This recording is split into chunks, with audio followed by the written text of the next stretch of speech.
You probably have already apply to the university that you want to study here in Portugal. If you haven't already, I would suggest that you research universities in Portugal that you want to study at, and then you apply. That is the number one thing that you have to do before you apply for a visa to study anywhere, is to make sure that you apply. When I was looking up to study here in Portugal, I found 2 universities here that I wanted to apply to, but just one of them offered the studies that I wanted to do, which was in film. I wanted to do a master's studies in film, and I found a university here that offered that program, and I applied there and I got accepted. So this video is starting from the point of the journey where you already applied and you got accepted, and now you went on YouTube to research, how do I apply for a visa? So the first thing I would advise you, and I got a good advice from a good friend of mine to do this first, is to call the consulate of Portugal in your home country. And that's the first thing I did. I'm from Jamaica, so what I did was I called the consulate in Jamaica and told them about the situation. I'm like, hey, I applied to study in Portugal and I got accepted. What are the next steps? And when I called, the consulate general told me that first of all, you have to apply for a D7 visa, which is a long-term visa. It gives you up to, I think, 90 or 120 days stay in Portugal, and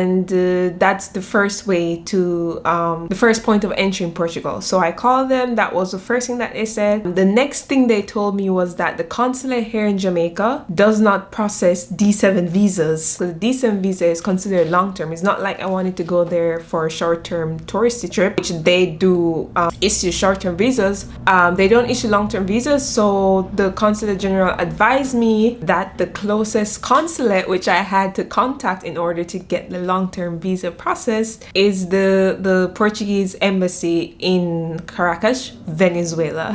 So that's step 1. So after you've contacted whether it's your consulate or embassy in your home country, just get an idea if they will issue D7 visas at that location in your country, and if not, which is the closest country or city where you can have that issued.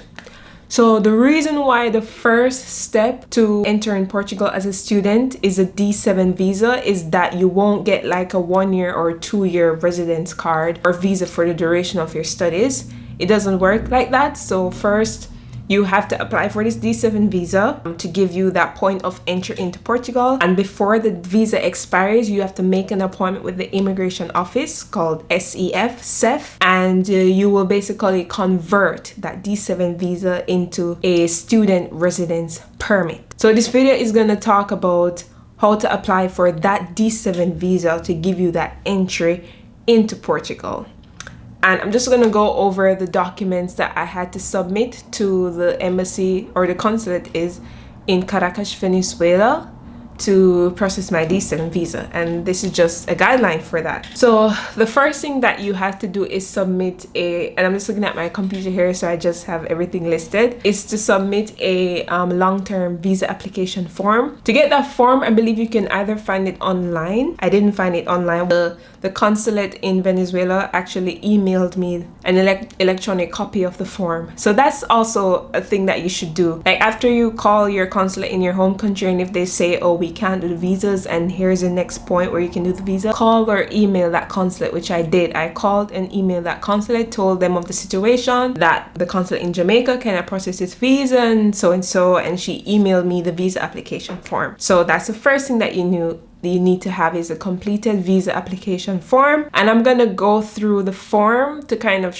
give you an idea what sort of questions they will ask. The second one is you're gonna need a copy of your passport information page, and that's literally just the part of your passport that has your picture. There's an electronic copy of that, or if you're gonna submit it in person, of course, a physical copy. 2 passport size photographs, and I really forgot the size of the passport photographs that I use. I think it's 4x6, or I think it's the size, the European passport photo size. Let me just double check if you don't mind. The European passport photo size is 35mm by 45mm. That is the passport size that I did.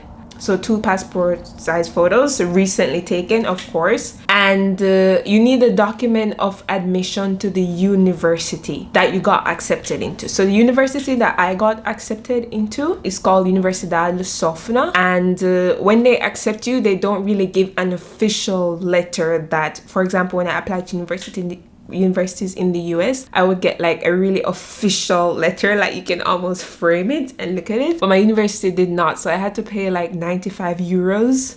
Yeah, to legit just get a letter saying that I was accepted to the university officially, and which details my registration number, which details the article under the law where this acceptance applies to, and stuff like that. So if your university in Portugal for some reason didn't give you like this statement of declaration that says the student has been accepted, this is his or her registration number, you can ask them for that, and maybe more than likely in my case you may have to pay for it. The next thing that you have to submit to your consulate for decent visa the student is your plane ticket itinerary. So whichever way you want to work that out, you need to submit your plane ticket itinerary, which will detail your proposed date of leaving your home country to go to Portugal, and a return. I think I saw a return date on the form, but of course you can't really buy your plane ticket itinerary in advance for your return date, because for me, I'm studying, my program is 2 years and airlines don't allow you to book that far. So what I did for my plane ticket itinerary, I didn't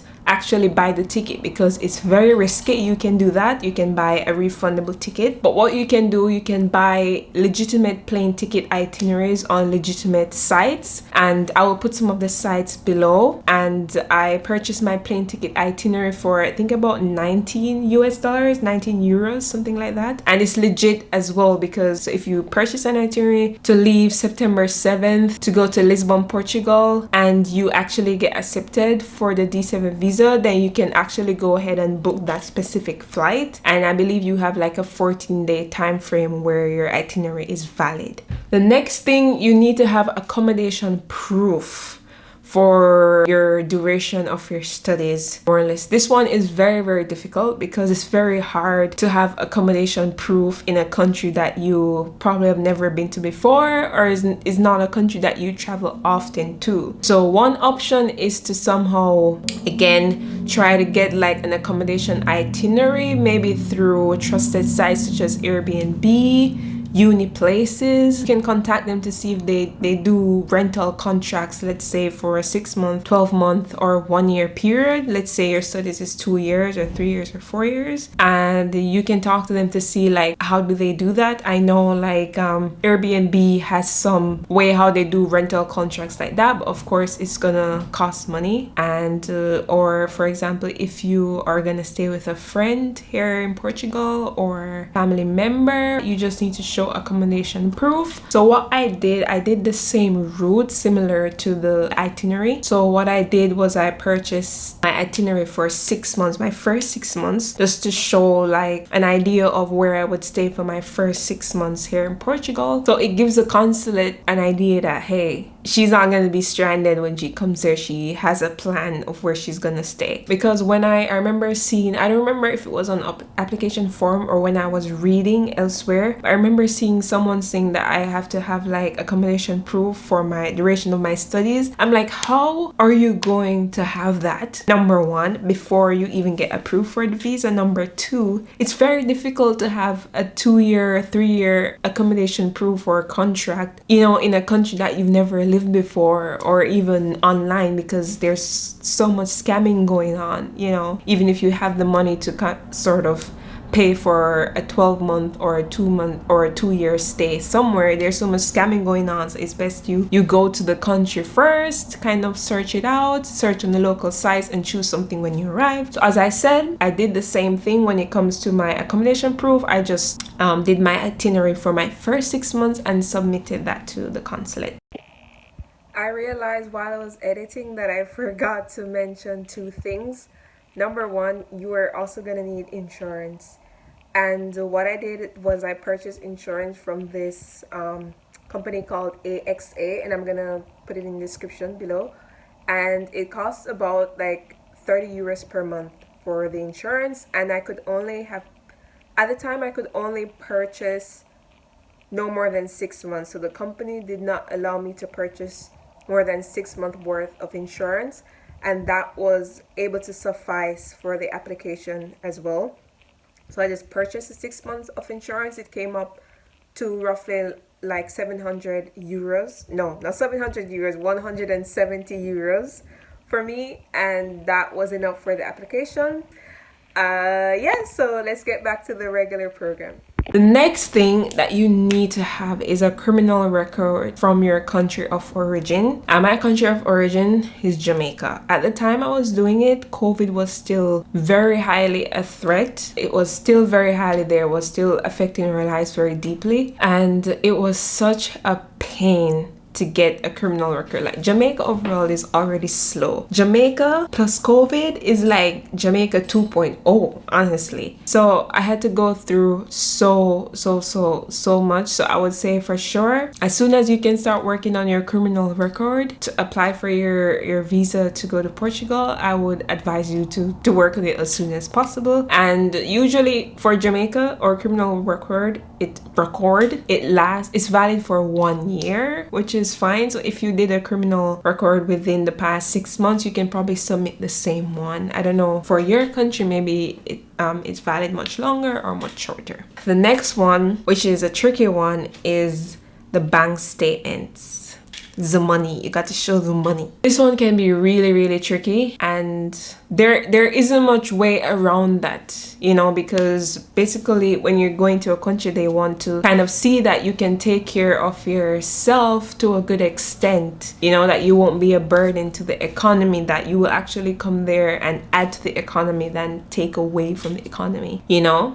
So for Portugal, what I read was that I needed to show a minimum of 40 euros per day to support myself. So my program is 2 years. So when you calculate 40 euros by 2 years, let's just say 24 months. The program is not a full 24 months. Maybe it's 20 months or so. But let's just say 24 months. So 40 euros times 24. No, that's the wrong math. Per day, 365 days per year, and for 2 years that's 730 days. So 40 euros times 730, it's 29,200.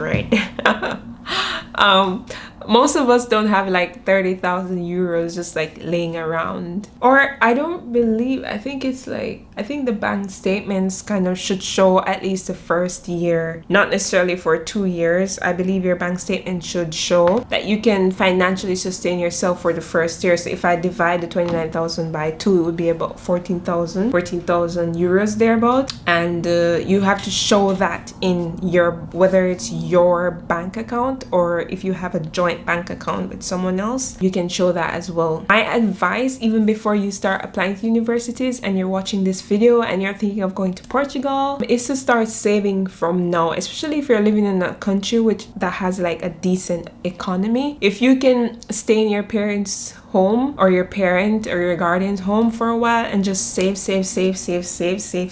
for like a year or two, it would really help a lot, because accumulating that savings will allow you to show like a lump sum in your bank account so that the consulate or embassy can say, you know, she can sustain herself at least for the first year while in Portugal. Another advice I have regarding bank statements that could help you, for example, let's say you don't have that much money, is if you have a family member who is trustworthy, and if you're a trustworthy person, you can maybe have a joint account with them. So even if, let's say, you only have 5,000 euros and that family member has 20,000 euros in their account, you can speak to them and see if you both can open a joint account together, or you can ask them if you can deposit your 5,000 euro in their account and kindly ask them if they can put your name on the account, whether it's temporarily or whether it's for a long time or something like that. And that can help if you want to show to the consulate like your bank statement without actually having that much money. And it would be great too, because let's say in an emergency you don't get a job right away when you come here or stuff like that. Maybe that family member can also help you as well financially in some way. Just kind of talk to somebody you know, a friend or whatever the case is. That's just one advice I would say. And again, I say it and I say it again, just save.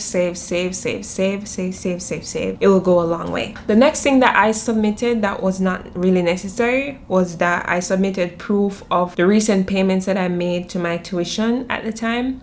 And for my university, before I would be considered officially enrolled, I had to pay the registration fee and also the school insurance. So as a little bonus, I basically sent that extra information to the consulate. And I feel like with regards to Portugal, it's just best that you just send them everything. And even maybe they may not ask for something, but you're going through your documents and you think that, oh, this may be really helpful, just send it as well. Like for example, even with your financial status and your statements, let's say you got a scholarship and you have some savings in your account, and also you have a credit card with a certain amount of limit, or whatever the case is. If you can overcompensation in this situation, I would think will help you for the better, in a sense. Not overdoing it, I would say, but just making sure you get everything plus more. If in the back of your mind, if you think that submitting this extra thing would help your case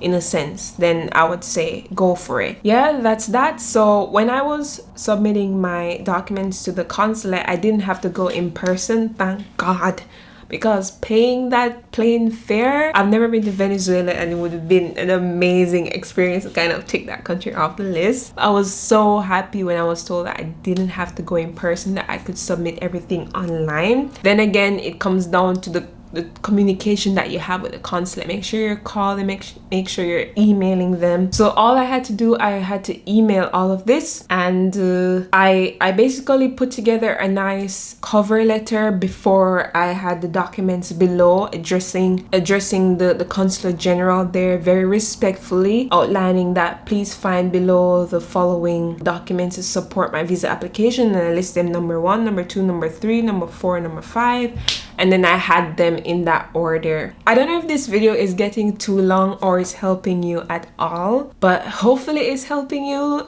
This is just my experience, and I'm not finished yet. I'm gonna go through a bit of the application itself, the application form. And also I want to say, just be very meticulous when you're doing visa applications overall. Be respectful of what a consulate may ask you to do. Don't say that, oh, they asked me to show 40 euros per day, but I only have $5,000 in my account, I'm just gonna show that anyway. Or they asked me to do a criminal record, I did one 13 months ago and it expired 1 month ago, I'm just gonna submit that and maybe it won't make a big difference. I just think being respectful and meticulous will go a really long way, and it just makes sense. Just do it right the first time so you don't have to redo it. And for me, I ended up spending that 95 euros to get the official letter, and I ended up spending an additional, I think, 90 something euros. And also I'm going to discuss with you how the consulate ended up getting my documents and how I received my D7 visa in my passport. But it cost me a lot more money. But if I had cut corners, maybe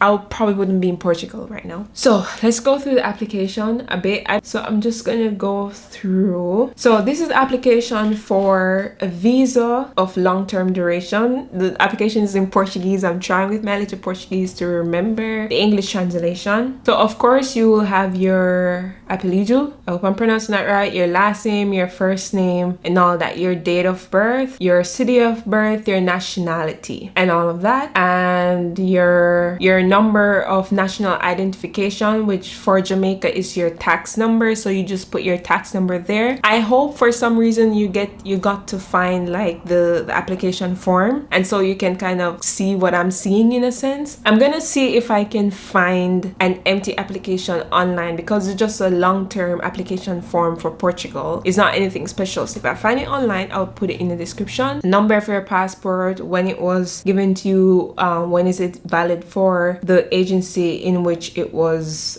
given from, basically. So Jamaica, of course, is like Jamaica Passport and Citizenship Agency. Your address, what is your professional activity, who you are you a student, are you self-employed, or are you a lawyer, or are you whatever, that's there. So it's basic visa questions. I'm just going through to see if I see anything out of the ordinary. Yeah, and then they're gonna ask you which country would be your primary point of entry, and you put Portugal, and your primary point of destination will be Portugal. The duration of the time that you will be visiting, and mine I actually put 620 days because I think I went on my school calendar and calculated the holidays that I would have and when the school year actually starts and ends, and I got like 620 days. And it's gonna ask you if you were issued any visas in the past 3 years, and I was, so I put that information there. I went to Sweden. That was in the past 3 years, and I was doing this application. I was issued a visa, and you have to put like the expiration date and stuff like that. And you have to put if you were in the Schengen area before applying for this visa, which I was because I was in Sweden, and that's a part of the Schengen area. And then you have to put the name of the organization, and you put your university there again and stuff like that. And it's gonna ask you the name of a person that's kind of in charge of you from this organization. And what I did, I put one of the persons who were from the acceptance committee. So when you get accepted to a university, you get an email, and a lot of times you get a personal email from someone who's the head of some department welcoming you to the university. You can reach out to them and tell them for your visa application, can I put your email as the main email if they want to contact you to verify my acceptance into university. So that's what I put, the head of department when it comes to university admission for international students. Oh yeah, alojamento, it's like accommodation. And it asks you sort of what are you gonna cover for yourself, and you put your money, your accommodation, your transportation, stuff like that. And that's basically it. That's it. The application is very straightforward, and as I said, I'm gonna see if I can find a copy so that you can have that to sort of go through and see. And it's very straightforward. I did my application in 2021 and we're in 2022. We're in 2022. It's over a year ago. Like, time flies. And that's basically it, guys. So as I said, I submitted this information. I think I needed to mail original copies to them along with my passport. When she looked through the email I sent and saw the documents and said that, Chantel, everything is in order, you can go ahead mailing the original copies of everything. Yeah, I needed to, plus my passport. And if you're mailing to Venezuela from Jamaica, use DHL instead of FedEx, because I had a bit of an issue with FedEx. They didn't realize that they didn't mail to Venezuela when I was doing it. I don't know if it was because of the COVID or something, but they had my stuff for like a week before I was notified they don't mail to Venezuela. And it was also like, it kind of set the process back a bit, because when you're doing visa application stuff, the quicker you get it out, the better. The quicker you get at things, the better. So I had to go to DHL instead to get it mailed, and I paid about 14,000 Jamaican dollars to get it mailed. If you're not Jamaican, don't have a heart attack. It's not the equivalent to like 14,000 US. I think it's maybe like 100 US or maybe 90 US dollars or 90 euros, because now the US and the euro is kind of like to get it mailed. And within about 3 weeks, within about a month thereabout, I heard back from the consulate. I got back the return mail with my passport, with the visa in my passport. And I don't know if I can show you now without like exposing my information. I don't know if I can show you without exposing stuff. Yeah, I can't do it.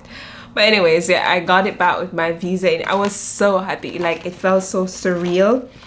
And this is how you apply for a visa when you're going to Portugal to study. And as I said, this is just to get you in, because when you come here, you have to make an appointment with the immigration office to convert that visa into your student permanent residence card. And that only lasts for a year. So every year you have to renew your student residency card.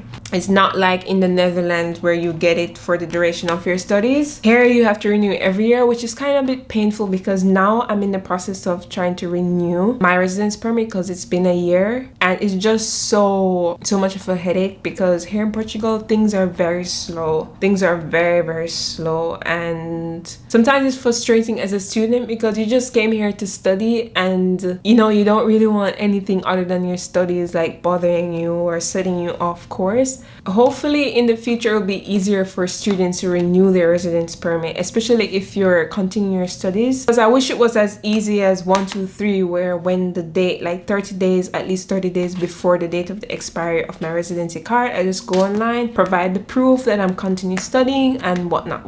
But it's kind of difficult even getting like an appointment to get that renewed, or even the portal that they have online. It's very difficult to even go online and, you know, having the access to do that. But anyways, I hope that this video that was somehow helpful to you. It's kind of long, but it's highly requested, and I hope some way you found some sort of guidance from this. And yeah, let me know any questions in the comment section that I may have missed in the video, and I can make another video. And I promise I won't take this long with a video, meaning won't let you wait a month, 2 3 4 5 months before I make the video. And you can basically let me know your questions, not just regarding the visa process in Portugal, but also a Q&A about student life in Portugal. And I also want to do another video on the student life in Portugal. Basically, a little hint, earphones dropping out, but a little hint, not everything that glitters is gold. Yeah, that's a little hint based on the reality for